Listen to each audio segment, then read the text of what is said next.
ქართული ოცნების ცესკო შეიკრიბა და გადაწყვიტა, რომ დამკვირვებლები აღარ არის საჭირო არჩევნებზე.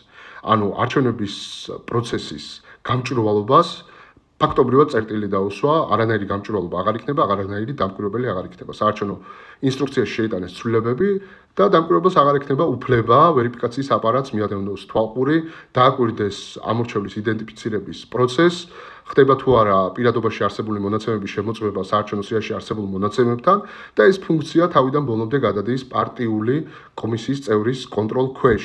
მათ შორის დამკვირვებელს მიუთითებს საუბნო საარჩევნო კომისიის ხელმძღვანელობა ადგილზე, საიდანაც უნდა დააკვირდეს ის საარჩევნო პროცესი, კენჭისყრის დღეს კონკრეტული ადგილიდან უბრალოდ უნდა შეხედოს პროცესი.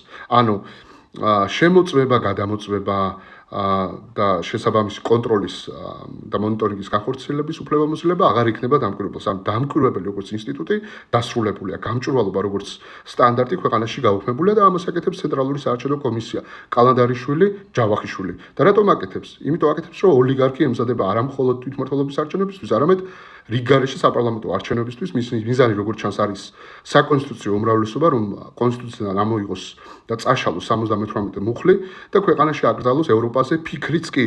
ეს არის მისთვის ტვირთი და უნდა ამ ტვირთის ჩამოხსნა. რა უნდა გავაკეთოთ ჩვენ? ჩვენ უნდა გავაკეთოთ ყველაფერი იმისთვის, რომ ეს რუსული რეჟიმი ქვეყანაში აღარ არსებობდეს და უზურპატორი ჩამოვაშოროთ ძალაუფლებას. და ეს საერთო ძალისხმევის შედეგი უნდა იყოს და არა მხოლოდ კოორდინაციის, არამედ ერთიანობის, კონკრეტული ერთიანობის, კონკრეტულ მოქმედებებში გადათარგმნილი პროცესის. სხვანაირად არაფერი არ გამოვა ამ ქვეყანაში.